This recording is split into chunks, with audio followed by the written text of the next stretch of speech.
Assalamualaikum warahmatullahi wabarakatuh.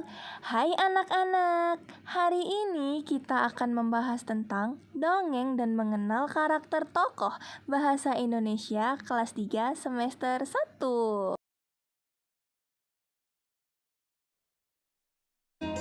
Apa sih dongeng itu?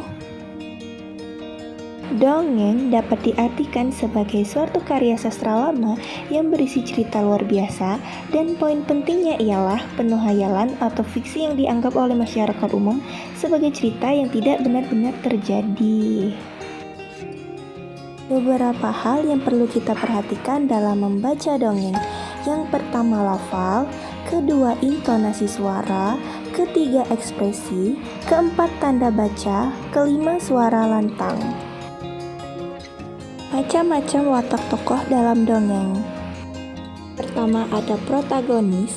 Protagonis ini merupakan tokoh yang menampilkan suatu sesuai pandangan dan harapan pembaca, menggambarkan watak yang baik dan positif. Tokoh protagonis dapat menyita empati dan perhatian pembaca. Yang kedua antagonis. Antagonis ini menjadi salah satu tokoh yang menimbulkan konflik dalam cerita. Ia merupakan penggambaran watak buruk dan negatif. Biasanya dibenci pembaca. Namun dalam beberapa cerita, pengarang juga memberikan porsi cukup banyak pada tokoh antagonis sehingga menyita perhatian pembaca. Yang ketiga, tritagonis, disebut juga karakter ketiga atau penengah, menggambarkan watak yang bijak, berfungsi sebagai pedamai atau jembatan atas penyelesaian konflik, biasanya muncul sebagai tokoh yang menyelesaikan permasalahan dalam sebuah cerita. Unsur-unsur dongeng. Dongeng memiliki unsur-unsur penting yang terkait dengan pengembangan dalam fiksi anak, yaitu yang pertama perkembangan, yang kedua tokoh, yang ketiga alur, keempat latar, kelima sudut pandang, keenam gaya dan ton, ketujuh moral. Ciri-ciri dongeng. Berikut ialah ciri-ciri dongeng.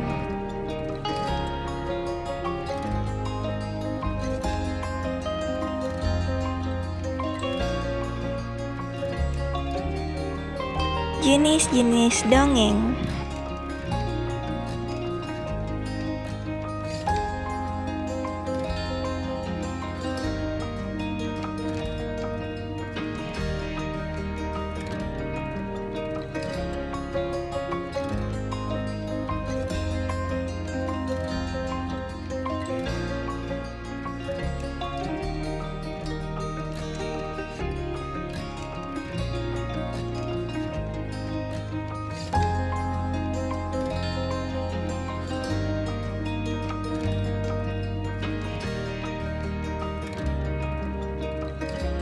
Manfaat membaca dongeng.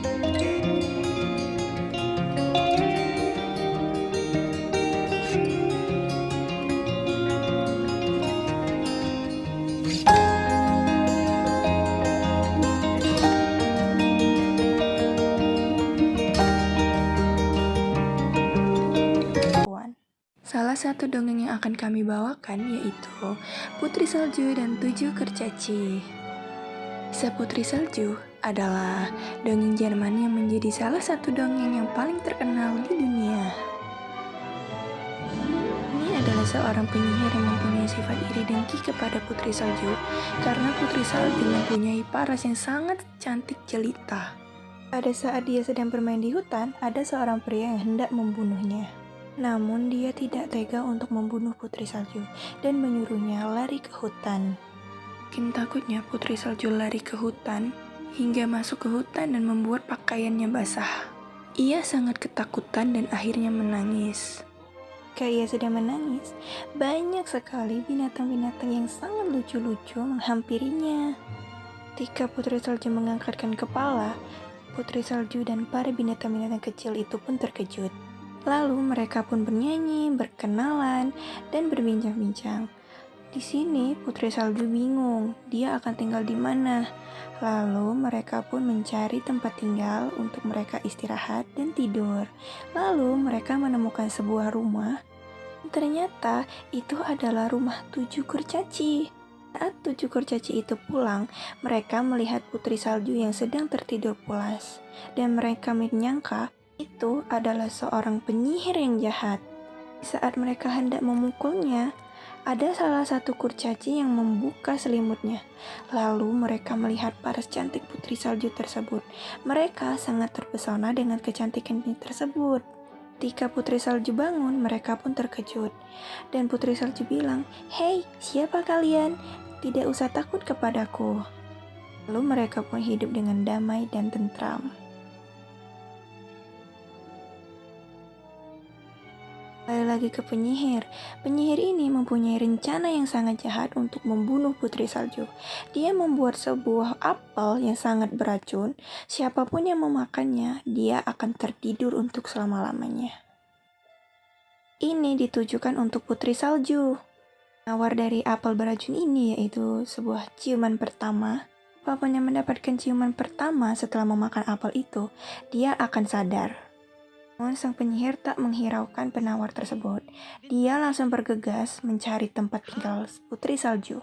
Dia menyamar sebagai seorang nenek tua renta dan dia menghampiri rumah Putri Salju tersebut.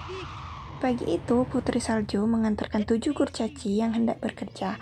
Sebelum bekerja, Putri Salju mencium kening 7 kurcaci tersebut dan mereka sangat malu-malu dan sangat senang.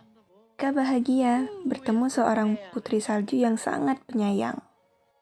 Sang penyihir masih menuju ke tempat Putri Salju tinggal dan diiringi kedua burungnya yang sangat jahat. Ketika di rumah, Putri Salju sedang memasak untuk makan siangnya dan ditemani para binatang-binatang kecil yang lucu. Putri Salju dan para binatang-binatang kecilnya terkejut melihat seorang nenek yang tiba-tiba memperhatikannya dan menawarkannya sebuah apel. Burung kecil ini sudah mempunyai firasat bahwa Putri Salju sedang dalam bahaya. Namun itu tak dihiraukannya karena Putri Salju sangat polos. Dia mempercayai seorang nenek ini. Dia berpikir tak mungkin seorang nenek ingin berbuat jahat kepadanya.